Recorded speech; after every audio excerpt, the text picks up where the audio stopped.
Excel PU college ಗುರುವಾಯಿನಕೆರೆ, ಕರ್ನಾಟಕದ number 1 PU college. Admissions open now. Modi ಲೆಕ್ಕ ನಮಗೇನು ಲಾಭ ವಿಶೇಷ ಕಾರ್ಯಕ್ರಮಕ್ಕೆ ಮತ್ತೆ ಸ್ವಾಗತ. ಬಜೆಟ್ನ ನಿರೀಕ್ಷೆಗಳ ಬಗ್ಗೆ ಮಾತನಾಡ್ತಾ ಇದ್ವಿ. ನೇರವಾಗಿ ಉದ್ಯಮ ಕ್ಷೇತ್ರದತ್ತ ಹೋಗ್ತೀನಿ. ಸತೀಶ್ ನಾಗರಾಜ್ ಅವರನ್ನ ಕೇಳಬೇಕು. ಉದ್ಯಮ ಕ್ಷೇತ್ರದ ನಿರೀಕ್ಷೆಗಳು ಏನು ಸರ್? ಈಗಾಗಲೇ ಒಂದು ಔಟ್ಲೈನ್ ನೋಡಿದ್ವಿ ನಾವು. ಜಾಗತಿಕವಾಗಿ ಪರಿಸ್ಥಿತಿ ಯಾವ ರೀತಿ ಆಗಿದೆ ಅನ್ನೋದನ್ನ ಗಮನಿಸಿದ್ವಿ. ಅಮೆರಿಕಾದ ಸುಂಕದ ಬೆದರಿಕೆ ಇದೆ, ಅದರ ಮಧ್ಯೆ ಫ್ರೀ ಟ್ರೇಡ್ ಅಗ್ರಿಮೆಂಟ್ಗಳಾಗ್ತಾ ಇದ್ದಾವೆ.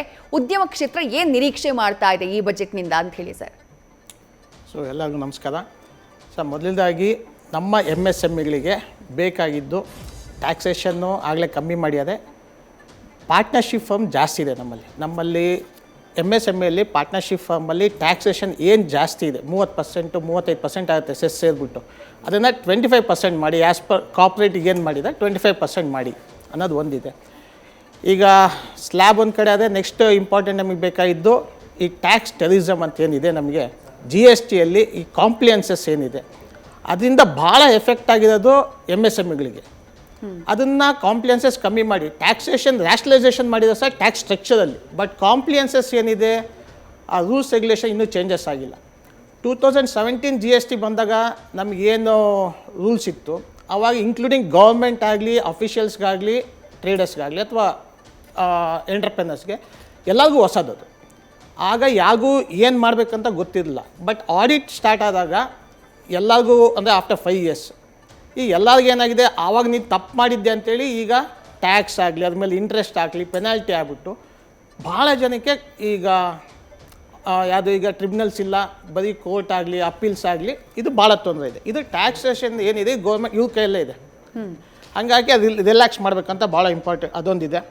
ಆಮೇಲೆ ಇನ್ಫ್ರಾಸ್ಟ್ರಕ್ಚರ್ ಮೇಲೆ ಆ್ಯಸ್ ಇಟ್ ಈಸ್ ಈಗ ವಿಕಸಿತ ಭಾರತದಲ್ಲಿ ಖರ್ಚು ಮಾಡ್ತಾ ಇದ್ದಾರೆ. ಅದನ್ನ ಅರ್ಬನ್ ಮೊಬಿಲಿಟಿ ಮಾಡಬೇಕು ಒಂದಿದೆ. ಆಮೇಲೆ ಭಾಳ ಇಂಪಾರ್ಟೆಂಟಾಗಿ ಜಾಬ್ ಕ್ರಿಯೇಷನ್ ಎಲ್ಲಾಗಬೇಕು, Tier 2 Tier 3 ಸಿಟೀಸ್ ಆಗಬೇಕು. Tier 2 Tier 3 ಸಿಟಿಗೆ ಹೋಗ್ಬೇಕು, ಸುಮ್ಮನೆ ಯಾವ ಇಂಡಸ್ಟ್ರಿನೂ ಹೋಗಲ್ಲ. ಅಲ್ಲಿಗೆ ಏನಾದರೂ ಒಂದು ಎಕ್ಸಮ್ಷನ್ ಕೊಡಬೇಕು. ಅಂದರೆ ಅವ್ರಿಗೆ ಏನಾದರೂ ಒಂದು ಆರ್ಥಿಕವಾಗಿ ಅಥವಾ ಟ್ಯಾಕ್ಸ್ ಎಕ್ಸಮ್ಷನ್ ಏನಾದರೂ ಕೊಟ್ಟಾಗ, ಈಗ PIL ಕೊಟ್ಟಿದ್ದಾರೆ, ಲೇಬರ್ ಇನ್ಸೆಂಟಿವ್ ಕೊಟ್ಟಿದ್ದಾರೆ, ಪ್ರೊಡಕ್ಷನ್ ಲಿಂಕ್ಡ್ PIL ಕೊಟ್ಟಿದ್ದಾರೆ. ಅದೇ ಥರ ನೀವು Tier 2 Tier 3 ಸಿಟಿಗೆ ಮಾಡಿದಾಗ ಅಲ್ಲಿ ಎಂಕರೇಜ್ ಮಾಡಬೇಕು. ಅಡಿಷ್ನಲಾಗಿ ಏನೋ ಬೆನಿಫಿಟ್ ಕೊಡ್ತೀವಿ. ಎಕ್ಸಾಂಪಲ್ ಒಂದು ಲೇಬರ್ಗೆ 2500 rupees ಗೌರ್ಮೆಂಟಿಂದ ಕೊಡ್ತೀವಿ ಅಂತ ಮಾಡಿದಾಗ ಏನಾಗುತ್ತೆ, Tier 2 Tier 3 ಸಿಟಿ ಇಂಪ್ರೂವ್ ಆಗುತ್ತೆ. ಫಾರಿನ್ ಇನ್ವೆಸ್ಟ್ಮೆಂಟ್ ಬರಬೇಕು. ಕಾಂಪ್ಲಿಯನ್ಸಸ್ ಭಾಳ ಇದೆ. ಈ FDI ಇದೆ ನಮ್ಮಲ್ಲಿ, 701 billion FDIs ನಮ್ಮ ಹತ್ರ ಇದೆ. ಬಟ್ ಸ್ಟಿಲ್ ಇನ್ವೆಸ್ಟ್ಮೆಂಟು ನಮ್ಮ ಇಂಡಿಯಾಗೆ ಬರೋ ಕಾಂಪ್ಲಿಯನ್ಸಸ್ ಭಾಳ ಕಷ್ಟ ಇದೆ. ಸೊ ಈಗ ಜಾಗತೀಕರಣ ಆದಮೇಲೆ ಇದನ್ನ ಈಸಿ ಮಾಡಿದ್ರೆ ಇನ್ವೆಸ್ಟ್ಮೆಂಟ್ ಜಾಸ್ತಿ ಆಗುತ್ತೆ. ಈಗ ಎಸ್ಪೆಷಲಿ ಈಗ ಏನು ನಾವು ಈ FTA ಮಾಡ್ತಾ ಇದ್ದೀವಿ, almost 18 countries including ASEAN, European ಆಗಿದೆ, ನ್ಯೂಜಿಲ್ಯಾಂಡ್ ಆಗಿದೆ, ಒಮನ್ ಆಗಿದೆ. ಸೊ ಆಲ್ಮೋಸ್ಟ್ ಗ್ಲೋಬಲಿ ನಾವು FTA ಮಾಡಿದ ಮೇಲೆ ಇದರಲ್ಲಿ ನಮಗೆ ಎಷ್ಟು ಬೆನಿಫಿಟ್ ಇದೆ ಅದನ್ನ ಎಂಕರೇಜ್ ಮಾಡಬೇಕಂದ್ರೆ ನಮಗೆ ಬೆನಿಫಿಟ್ ಬರೋದು ಟೆಕ್ಸ್ಟೈಲ್ ಇಂಡಸ್ಟ್ರಿ, ಅಪೆರಲ್ಸ್, ಜಾಬ್ ಕ್ರಿಯೇಷನ್ ಆಗೋದು ಅದೇ.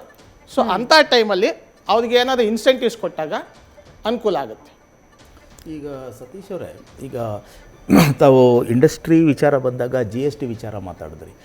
ಈಗ ಏನಂದರೆ GST ರೆಜಿಮ್ನಲ್ಲಿ ಒಂದು ರೀತಿಯಲ್ಲಿ ಬಜೆಟ್ ತನ್ನ ರೆಲೆವೆನ್ಸನ್ನು ಹೇಗೆ ಕಳ್ಕೊಂಡಿದೆ ಅಂದರೆ, ಈ ಬಜೆಟ್ನಲ್ಲಿ ಟ್ಯಾಕ್ಸೇಷನ್ ಪ್ರಪೋಸಲ್ ಇರಲ್ಲ. GST ಬಂದ ಮೇಲೆ GSTಯ ರೇಟು ಏನು ನಿರ್ಧರಣೆ, ದರ ಎಷ್ಟು ನಿಗದಿ, ಅದು rate fixation is up to the GST council. ಈ ಥರ ಇರುವಾಗ ನಾವು ಕೇಂದ್ರ ಸರ್ಕಾರದ ಬಜೆಟ್ನಲ್ಲಿ ನಿರೀಕ್ಷೆ ಮಾಡಬೇಕಾಗಿರೋದು ಬರೀ ಪಾಲಿಸಿ ಮ್ಯಾಟರ್ಸ್ ಮಾತ್ರ. ಅಂಥ ಇದರಲ್ಲಿ ಲಾಸ್ಟ್ ಟೈಮ್ ಅಂದರೆ ಒಂದು ಕರಸಮಾಧಾನ ಅಂತ ಮಾಡಿ ಇದು ಕಂಪನಿಗಳು, ಇಂಡಸ್ಟ್ರೀಸು GST ಏನು ಉಳಿಸ್ಕೊಂಡಿದೆ ಅಂದರೆ ಬಾಕಿ ಉಳಿಸ್ಕೊಂಡಿದೆ ಅದನ್ನು ಒಂದೇ ಸರಿ ಕೊಡೋದಕ್ಕೆ ಒಂದು ಅವಕಾಶ ಕೊಟ್ಟರು. ಆದರೆ ಅದರ ರೆಸ್ಪಾನ್ಸು ಇಂಡಸ್ಟ್ರಿಯಿಂದ ಅಷ್ಟು ಏನು ಆಶಾದಾಯಕವಾಗಿ ಎನ್ಕರೇಜಿಂಗಾಗಿ ಇರಲ್ಲ ಅನ್ನೋದನ್ನು ನೀವು ಒಪ್ತೀರಾ? ಇಲ್ಲ. ಆಗಿರುವಾಗ ಇಂಡಸ್ಟ್ರಿ ಏನು ಮಾಡಬೇಕು? ಈಗ ಇದಕ್ಕಿಂತ ಮುಂಚೆ ವ್ಯಾಟ್ ಸಿಸ್ಟಮಲ್ಲಿ ಬಂದಾಗ ಆಲ್ಮೋಸ್ಟ್ ಕರ್ನಾಟಕ ಗೌರ್ಮೆಂಟ್ಗೆ ಫಸ್ಟ್ 300 crores ಬಂತು. Again they extend it went up to 580 crores ಬಂತು ಅವಾಗ. ಈಗೇನಾಗಿದೆ, ಫಸ್ಟ್ 2 yearsಲ್ಲಿ ಕೊಟ್ಟರು, ಬಟ್ ಅದು ಬೇಕಾದ್ರೆ 5 yearsಗೆ ಬೇಕದು. ಅಟ್ಲೀಸ್ಟ್ ಒನ್ ಟೈಮ್ ಸೆಟ್ಲ್ಮೆಂಟ್ ಅಂತ ಮಾಡಿಬಿಟ್ರೆ ಈ ಏನು ಈ ಕೋರ್ಟಲ್ಲಿರೋದಾಗಲಿ ಅಥವಾ ಅಪೀಲ್ಸಲ್ಲಿರೋದು ಇದೆಲ್ಲ ಕ್ಲೋಸ್ ಆಗಿಬಿಡುತ್ತೆ. ಸೊ ಒಬ್ಬ MSMEಯಲ್ಲಿ ಎಷ್ಟು ಜನ ಇರ್ತಾರೆ ಕೆಲಸ ಮಾಡೋದು? ಒಬ್ಬ ಓನರ್ ಇರ್ತಾನೆ, ಒಬ್ಬ ಅಕೌಂಟೆಂಟ್ ಇರ್ತಾನೆ. ಅವ್ನು ದಿನ ಬೆಳಿಗ್ಗೆ ಎದ್ಬಿಟ್ಟು ನಾನು ಕೋರ್ಟಿಗೆ ಹೋಗ್ತೀನಿ, ನಾನು ಅಪೀಲ್ ಸೆಕ್ಷನ್ಗೆ ಹೋಗ್ತೀನಿ ಅಂತ ವ್ಯಾಪಾರ ಮಾಡೋದು ಯಾವಾಗ? ಅಟ್ಲೀಸ್ಟ್ ಅದು ಗೌರ್ಮೆಂಟ್ಗೂ ಗೊತ್ತು, ಅದಕ್ಕೆ 5 ಇಯರ್ಸ್ ಕೊಟ್ಬಿಟ್ರೆ ಇದೆಲ್ಲ ಕಾಂಪ್ಲೇನ್ಸ್ ಈಸಿಯಾಗಿ ಹೋಗುತ್ತೆ. ಈಗ ಆಲ್ಮೋಸ್ಟ್ 20 to 23 ಇಶ್ಯೂಸೇ ಇಲ್ಲ. ಆದರೆ ಇನ್ನೊಂದು ಏನಂತಂದರೆ ಕಂಪ್ಲೇಂಟ್ಸ್ ವಿಚಾರ ಅಂತ ಬಂದಾಗ ಇದು ಏನಂದರೆ traders are the tax payers, ಅಂದರೆ they collect tax on behalf of the government and remit ಅಲ್ವಾ. ಅದರಲ್ಲಿ ಸ್ವಲ್ಪ ಇಂಟಿಗ್ರಿಟಿ ಅನ್ನೋದು ನಮಗೆ ಬೇಕಾಗಿದೆ. ಯಾಕೆಂದರೆ ITC ಅನ್ನೋದು ಬಂದಾಗ ಇನ್ಕಮ್ ಟ್ಯಾಕ್ಸ್ ಏನೇನು ಇನ್ಪುಟ್ ಟ್ಯಾಕ್ಸ್ ಕ್ರೆಡಿಟ್, ಅದರಲ್ಲಿ ಆಗ್ತಾ ಇರುವಂಥ ಹಗರಣಗಳು ನೋಡಿದ್ರೆ ಭಾಳ ಗಾಬರಿ ಆಗುವಂಥ ಒಂದು ವಿಚಾರ ಏನಂತಂದರೆ ಸಾವಿರಾರು ಕೋಟಿ ಇದೇನಾಗಿದ್ರು ITC ಹಗರಣಗಳಲ್ಲಿ ಒಂದೊಂದು ಕಂಪನಿ ಕೂಡ ಅಷ್ಟನ್ನು ಉಳಿಸ್ಕೊಂಡು ಇದೆಲ್ಲ ಮಾಡ್ತಾ ಇರೋದು. ಇದು ಇನ್ಕಮ್ ಅಂದರೆ ನಮ್ಮ ಕಮರ್ಷಿಯಲ್ ಟ್ಯಾಕ್ಸ್ ಡಿಪಾರ್ಟ್ಮೆಂಟ್ಗೆ ದೊಡ್ಡ ತಲೆನೋವಾಗಿರುವಂಥದ್ದು. ಹಿಂಗಿರುವಾಗ ನೀವು ಇಂಡಸ್ಟ್ರಿ ಇದಕ್ಕೆ ಏನು ನೀವು ಸಂದೇಶ ಕೊಡ್ತೀರಾ? ಸರ್, ಅಂಥದ್ದು ಪರ್ಸೆಂಟೇಜ್ ಎಷ್ಟಿದೆ? ಹಗರಣ ಆಗುತ್ತೆ, ಪರ್ಸೆಂಟೇಜ್ ಆಫ್ ಎಷ್ಟು ಜನ ಮಾಡ್ತಾರೆ. ಸೊ ಹಂಗಂತ ಹೇಳ್ಬಿಟ್ಟು ಎಲ್ಲರಿಗೂ ಬರೆಯಾಡೋದು ಬೇಡ. ಅಂಥವ್ರನ್ನ ಹಿಡಿತಾ ಇದ್ದಾರೆ. ನಿಮಗೆ ಗೊತ್ತಿರಂಗೆ ವರ್ಷಕ್ಕೆ ನನಗೆ ಗೊತ್ತಿರಂಗೆ 10,000 12,000 ಕೋಟಿ ಸಿಗ್ತಾ ಇದೆ. ಬಟ್ ಇನ್ನೂ ಉಳಿದೋದು ಏನಿದೆ ನಮ್ಮ ಇಂಡಸ್ಟ್ರಿ, ಆಲ್ಮೋಸ್ಟ್ ನಾವು 6.5 lakhs ಇಂಡಸ್ಟ್ರಿ ನಮ್ಮಲ್ಲಿ, ನಮ್ಮ ಆಲ್ ಓವರ್ ಇಂಡಿಯಾದಲ್ಲಿ 20 million ಇಂಡಸ್ಟ್ರಿ ಇದೆ. ಸೊ ಅಂಥ ನೀವು ಹೇಳಿದ ಪರ್ಸೆಂಟೇಜ್ 1% ಇರ್ಬೋದು. ಬಟ್ ಇನ್ನೂ ಉಳಿದಿದ್ದ ಜನ ಅವ್ರು ಯಾಕೆ ಸಫರ್ ಆಗಬೇಕು? ಫಸ್ಟ್ 5 years ನನ್ನ ಅನುಭವದಲ್ಲಿ ಹೇಳ್ತೀನಿ, ನಮ್ಮದು ಏನು GST 1 3B ಅಂತ ಹೇಳ್ತೀವಲ್ಲ, ಅದಕ್ಕೆ ಕೆಲವು ಕಾಲಮ್ಸೇ ಇರಲಿಲ್ಲ. ಕಾಲಮ್ಸ್ ಇಲ್ದಾಗ ಈಗ ನಾವು ವಿತೌಟ್ ಕಾಲಮ್ಸ್, ಈಗ ನಂದು ಎಕ್ಸ್ಪೋರ್ಟ್ ಇದೆ ಬಿಸ್ನೆಸ್, ಎಕ್ಸ್ಪೋರ್ಟಲ್ಲಿ ನಾನು ಯಾವ ಎಕ್ಸ್ಪೋರ್ಟ್ ಮಾಡಿದಾಗ ಕಾಲಮ್ ಇಲ್ಲ ಅವಾಗ, ಆಮೇಲೆ ಬಂದಿದ್ದು. ಅಂದರೆ ತಾವು ಹೇಳ್ತಾ ಇರೋದು ಇವಾಗ ಅಂದರೆ ಕಂಪ್ಲೇಂಟ್ಸ್ಗೆ ಉತ್ತೇಜನಕಾರಿಯಾಗಿ ಈ ಬಜೆಟ್ನಲ್ಲಿ ಏನಾದರೂ ಸ್ಟೆಪ್ಸನ್ನು ತಗೋಬೇಕು ಅಂತ. 5 years ಕಲಾ ಸಮಾಧಾನ ಕೊಡಿ ಅಂತ ನಾವಿನ್ನು ಕೃಷಿ ಕ್ಷೇತ್ರದ ಬಗ್ಗೆ ಮಾಡ್ಬೋದು ಅಂತ ಅನ್ಸುತ್ತೆ. ಯಾಕಂದ್ರೆ ಕೃಷಿ ಕ್ಷೇತ್ರ ಎಷ್ಟೇ ಬಜೆಟ್ಗಳು ಬಂದರೂ ಲೇಬರ್ ಸಮಸ್ಯೆ ಕೃಷಿ ಕ್ಷೇತ್ರದಲ್ಲಿ ಅದು ಸದಾಕಾಲ ಇದ್ದೇ ಇದೆ, ಅದಕ್ಕೊಂದು ಪರಿಹಾರ ಸಿಗ್ತಾ ಇಲ್ಲ. ಅದರ ಜೊತೆಗೆ ಟ್ರಾನ್ಸ್ಪೋರ್ಟೇಷನ್ಗೆ ಸಂಬಂಧಪಟ್ಟ ಹಾಗೆ ಕಾಸ್ಟ್ ಜಾಸ್ತಿ ಆಗ್ತಾ ಇದೆ, ಪ್ರೈಸ್ ಕ್ರ್ಯಾಶ್ ಆಗೋದು ಜಾಸ್ತಿ ಆಗ್ತಾ ಇದೆ, ಹತ್ತಾರು ಸಮಸ್ಯೆಗಳಿದ್ದಾವೆ. ಅದ್ರ ಮಧ್ಯೆ ಆದಂತಹ ಈ ಫ್ರೀ ಟ್ರೇಡ್ ಅಗ್ರಿಮೆಂಟ್ಗಳು, ನಿಮ್ಮ ನಿರೀಕ್ಷೆಗಳು ಏನಿದೆ ಸರ್? ಕೃಷಿ ಕ್ಷೇತ್ರಕ್ಕೆ ಏನು ಲಾಭವನ್ನು ತಂದುಕೊಡ್ಬಹುದು, ಲಾಭವನ್ನು ತರುವಂತಹ ಏನಾದರೂ ಸೂಚನೆಗಳು ಇದೆಯಾ, ಹೇಗೆ ಅಂತ ಹೇಳಿ ಸರ್? ಮೇಡಮ್ ಅವರೇ, ಕೃಷಿ ಒಂದು ಅಲ್ಲೋಲ ಕಲ್ಲೋಲ ಪರಿಸ್ಥಿತಿಯಲ್ಲಿದೆ, ಒಂಥರ ಡೋಲ್ಡ್ರಮ್ಸಲ್ಲಿದ್ದೀನಿ. ಇದು ಎಲ್ಲಿ ಏನು ಮಾಡಬೇಕು ಅಂತಲೇ ಅಗ್ರಿಕಲ್ಚರ್ ಸ್ಟೇಟ್ ಸಬ್ಜೆಕ್ಟು ಅಂತ ನಮ್ಮ ರಾಜ್ಯ ಸರ್ಕಾರಗಳು ರೈಸ್ಡ್ ವಾಯ್ಸಲ್ಲಿ ಮಾತಾಡ್ತಾರೆ. ಬಡ್ಜೆಟ್ ಬಂದಾಗ ನಮಗಿದು ಕೊಡಿ ಅದು ಕೊಡಿ ಅಂತಾರೆ. ಸೆಂಟ್ರಲ್ ಗೌರ್ಮೆಂಟ್ ರೋಲ್ ಏನು, ಸ್ಟೇಟ್ ಗೌರ್ಮೆಂಟ್ ರೋಲ್ ಏನು ಅಗ್ರಿಕಲ್ಚರ್ ಬಗ್ಗೆ ಕ್ಲಿಯರ್ ಕಟ್ಟಾಗಿ ಇಲ್ಲ. ಕೊನೆಯ ಪಕ್ಷ ನಾನು ಎಕ್ಸ್ಪೆಕ್ಟ್ ಮಾಡೋದು ಆ್ಯಸ್ ಅಗ್ರಿಕಲ್ಚರ್ ಮಾರ್ಕೆಟಿಂಗ್ ಎಕ್ಸ್ಪರ್ಟ್, ಸಾಗಾಣಿಕೆ, ಸಂಸ್ಕರಣೆ, ಶೇಖರಣೆ ಅಥವಾ ಮೂಲಭೂತ ಸೌಕರ್ಯಗಳು ಹೆಚ್ಚಿನ ಒಂದು ಬಡ್ಜೆಟ್ ಪ್ರಾವಿಷನ್ ಮಾಡಬೇಕು. ನಾವು ಅಂತಾರಾಷ್ಟ್ರೀಯ ಮಟ್ಟದಲ್ಲಿ ಪೈಪೋಟಿ ಮಾಡಬೇಕು ಅಂದರೆ ನಮ್ಮ ಈ logistics, supply chain, value chain strengthen ಮಾಡಿದಿರ ಬರೀ ಫ್ರೀ ಟ್ರೇಡ್ ಅಗ್ರಿಮೆಂಟ್ ಮಾಡಿಕೊಂಡ್ರೆ ಅದರಿಂದ ನಮಗೆ ಹೆಚ್ಚಿನ ಲಾಭ ಸಿಗೋದು ಅಷ್ಟು ಬರ್ತಾಯಿಲ್ಲ. ಇದು ಒಂದು. ರಾಜ್ಯ ಮತ್ತು ಕೇಂದ್ರ ಸರ್ಕಾರಗಳ ಮಧ್ಯೆ ಈ employment, NREGA rural employment guarantee ಸ್ಕೀಮಲ್ಲಿ ಕಾಂಟ್ರವರ್ಸಿ ನಡೀತಾ ಇದೆ. ವಸ್ತುಸ್ಥಿತಿ ಹಳ್ಳಿನಲ್ಲಿ ಹೆಂಗಿದೆ ಅಂದರೆ ಲೇಬರ್ ಸಿಗೋದೇ ಇಲ್ಲ, ಸ್ಕೇರ್ಸಿಟಿ ಇದೆ.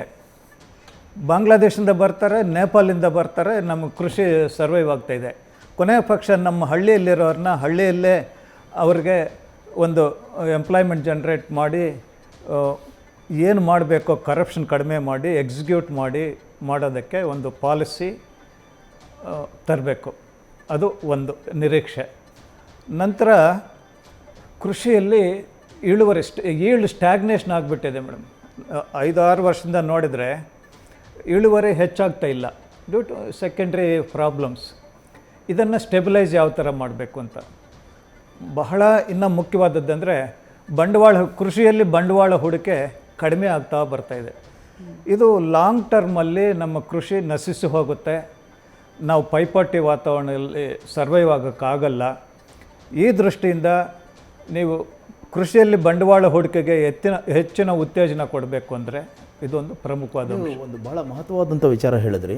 ಏನಂದರೆ ಕೇಂದ್ರ ಮತ್ತು ರಾಜ್ಯದ ರಿಲೇಷನ್ಶಿಪ್ ಇವಾಗ ಏನಂದ್ರೆ, ಈಗ ಡಬಲ್ ಇಂಜಿನ್ ಸರ್ಕಾರ ಬಂದರೆ ಒಂದು ಅಡ್ವಾಂಟೇಜ್ ಅಂತ BJP ಅವರು ಹೇಳ್ತಾರೆ. ಬೇರೆ ಬೇರೆ ಸರ್ಕಾರಗಳಿದ್ದರೆ ಬೇರೆ ಬೇರೆ ಪಕ್ಷಗಳು ನಡೆಸಿದ್ರೆ ಅದರಲ್ಲಿ ಸಂಘರ್ಷ ಅಂತ. ಇವಾಗ ಜಿ.ರಾಮ್ಜಿದು ನೀವು ಒಂದು ಮೆನ್ಷನ್ ಮಾಡಿದ್ರೆ, ಅದರ ಜೊತೆಗೆ ಬಹಳ ಇಂಪಾರ್ಟೆಂಟ್ ಆಗಿರೋದು ಏನಂದರೆ ಬಜೆಟ್ ಅಂತ ಬಂದಾಗ, ಅಂದರೆ ಯೂನಿಯನ್ ಬಜೆಟ್ ಅಂತ ಬಂದಾಗ ಅಂದರೆ ಅಗ್ರಿಕಲ್ಚರ್ಗೆ ಒಂದು ಸೆಕ್ಟೋರಿಯಲ್ ಅಲೋಕೇಶನ್ ಒಂದು, ಎರಡನೇದು ವೆಲ್ಫೇರ್ ಮೆಜರ್ಸ್ ಫಾರ್ಮರ್ಸ್ ಈಗ ಸೆಕ್ಟೋರಿಯಲ್ ಅಲೋಕೇಶನ್ ಅಂತ ಬಂದಾಗ ತಾವು ಈ ಬಂಡವಾಳ ವೆಚ್ಚಕ್ಕಾಗುವಂಥದ್ದು ಇವಾಗ ಫಾರ್ ಎಕ್ಸಾಂಪಲ್ ಈ ಸಾರಿ ಒಂದು ನಿರೀಕ್ಷೆ ಏನಂದರೆ ಇದು ಸೆಕ್ಟೋರಿಯಲ್ ಅಲೋಕೇಶನ್ 1.5 ಲಕ್ಷ ಕೋಟಿಗೆ ಹೋಗ್ಬೋದು ಅಂತ ಹೇಳ್ತಾರೆ. ಬಟ್ ಅದು ಕೃಷಿಗೆ ಸಂಬಂಧಪಟ್ಟಿದ್ದು ಅದನ್ನು ಎಷ್ಟರ ಮಟ್ಟಿಗೆ ಅದು ಇದನ್ನು ಯುಟಿಲೈಸ್ ಆಗುತ್ತೆ ಅಂದರೆ ಸದ್ಬಳಕೆ ಆಗುತ್ತೆ, ಪರ್ಕ್ಯುಲೇಟ್ ಆಗುತ್ತೆ ಅನ್ನುವಂಥದ್ದು, ಅಂದರೆ ಕೃಷಿಕರ ಆದಾಯ ದ್ವಿಗುಣಗೊಳ್ಳುವಂಥದ್ದು ಒಂದು ಗುರಿ. ಅದು ಈ BJP ಸರ್ಕಾರ ಬಂದಾಗಿಂದ ಹೇಳ್ತಾ ಇದ್ದಾರೆ, ಅದು ಆಗ್ತಾ ಇದೆಯಲ್ಲೋ ಗೊತ್ತಿಲ್ಲ. ಆದರೆ ಅದರ ಜೊತೆಗೆ ಈಗ ನೀವು ಹೇಳಿದ್ದು ಈ ರಾಜ್ಯ ಮತ್ತು ಕೇಂದ್ರ ಸರ್ಕಾರಗಳ ತಾಕಲಾಟದಲ್ಲಿ ಉದಾಹರಣೆ ಬೆಸ್ಟ್ ಎಕ್ಸಾಂಪಲ್ಲು ಒಂದು ಕೃಷಿ ಸಮ್ಮಾನ್ ಪಾಲಿಸಿ, ಕೃಷಿ ಪಾಲಿಸಿ ಅವರು 6,000 ಕೋಟಿ 6,000 ಒಬ್ಬ ರೈತನಿಗೆ 6,000 ಕೊಡಬೇಕು ಅಂತ ವಾರ್ಷಿಕ. ಇವರು ಇದು ಕಾಂಗ್ರೆಸ್ ಗೌರ್ಮೆಂಟು ಸ್ಟೇಟ್ ಗೌರ್ಮೆಂಟಲ್ಲಿ ಬಂದು ಸ್ಟೇಟಲ್ಲಿ ಅಧಿಕಾರಕ್ಕೆ ಬರ್ತಾ ಇದ್ದಂಗೆ ಅದನ್ನು ಕಟ್ ಮಾಡಿಬಿಟ್ರು ಅಂತ ಒಂದು ಆರೋಪ. ಸ್ಟೇಟ್ ಗೌರ್ಮೆಂಟ್ ಕಾಂಟ್ರಿಬ್ಯೂಷನ್ ಕಮ್ಮಿ ಮಾಡಿದ್ರು, ಸೆಂಟ್ರಲ್ ಕೊಟ್ಬಿಟ್ಟು ಇವರ ಹೆಸರು ಹೇಳ್ತಾರೆ. ಹೌದು. ಇದು ಈ ಒಂದು ರಾಜಕೀಯ ಅನ್ನೋದು ಯಾವತ್ತಿಗೂ ಇದು. ಈಗ ಇದರಲ್ಲಿ ಇಂಥ ಸಂದರ್ಭದಲ್ಲಿ ಈ ಕೃಷಿ ಸಮ್ಮಾನ್ ಯೋಜನೆಗೆ 6,000ದಿಂದ 9,000 ಮಾಡಬೇಕು ಅಂತ ಒಂದು ನಿರೀಕ್ಷೆ ಮಾಡ್ತಾರೆ ಅನ್ನುವಂಥ ಒಂದು ನಿರೀಕ್ಷೆ. ಇಂಥ ಸಂದರ್ಭದಲ್ಲಿ ಇವಾಗ ರಾಜ್ಯ ಸರ್ಕಾರ ತನ್ನ ಒಂದು ಇದನ್ನು ಏನಾದರೂ ಕಾಂಟ್ರಿಬ್ಯೂಷನ್ ಕೊಡದೆ ಕಟ್ ಮಾಡಿದ್ರೆ ಈ ರಾಜಕೀಯ ಅನ್ನುವಂಥದ್ದು ಏನಂತಂದರೆ ಒಂದು ರೀತಿಯಲ್ಲಿ ಪೂರಕವಾಗೋದಿಲ್ಲ, ಮಾರಕ್ಕಾಗುತ್ತೆ ಅಂತ. ಅದಕ್ಕೆ ತಾವೇನು ಹೇಳ್ತೀವಿ ಸರ್? ಇದು ಹೆಂಗಂದರೆ ರಾಜ್ಯ ಸರ್ಕಾರಗಳು ಅನುಕೂಲಕ್ಕೆ ತಕ್ಕಂಗೆ ಮಾತಾಡೋದನ್ನು ನಿಲ್ಲಿಸ್ಬೇಕಾಗುತ್ತೆ. ಕೃಷಿ ಕಾಯ್ದೆಯನ್ನು ಕೇಂದ್ರ ಸರ್ಕಾರ 1 ಕಂಟ್ರಿ 1 ನೇಷನ್ ಅಂತ 2020 ತಂದಾಗ ಬಹಳ ಅಪೋಸ್ ಮಾಡಿದರು ಸ್ಟೇಟ್ ಗೌರ್ಮೆಂಟ್ಸ್, ಕೃಷಿ ನಮ್ಮದು ಅಂತ. ಇವಾಗ ತಿರುಗಿ ಕೃಷಿಯಿಂದ ನೀವು 6,000 ಸಾಕಾಗಲ್ಲ, 10,000 ಕೊಡಿ ಅಂದರೆ ಕೇಂದ್ರ ಯಾಕೆ ಕೊಡಬೇಕು? ಸ್ಟೇಟ್ ಪಾತ್ರ ಏನು? ಅದನ್ನು ಕೆಲವು ರಾಜ್ಯಗಳು 6,000ಕ್ಕೆ ಅವರು ಇನ್ನೊಂದು 3,000. ಏನಂದರೆ ಇದು ಜನಪರವಾಗಿ ನಾವು ಯೋಚನೆ ಮಾಡಬೇಕೆ ಹೊರತು ರಾಜಕೀಯ ಮಾಡಬಾರ್ದು ಅಂತ. ವಿದ್ಯಾ ಅವರೇ ಇನ್ನೊಂದು ಇದನ್ನು ಇದು ವೆಂಕಟರೆಡ್ಡಿ ಅವರು ಹೇಳಿದ್ದನ್ನು ಮುಂದುವರಿಸೋದಾದರೆ ರಾಜ್ಯ ಮತ್ತು ಕೇಂದ್ರಗಳ ಒಂದು ಇದು ಅಂತ ಬಂದಾಗ ಈ ಸಾರಿಯ ಒಂದು ವಿಶೇಷ ಏನು ಅಂತಂದರೆ finance commission report. News first ನಿರ್ಭೀತಿಯಿಂದ ನಿಮ್ಮ ಪರವಾಗಿ.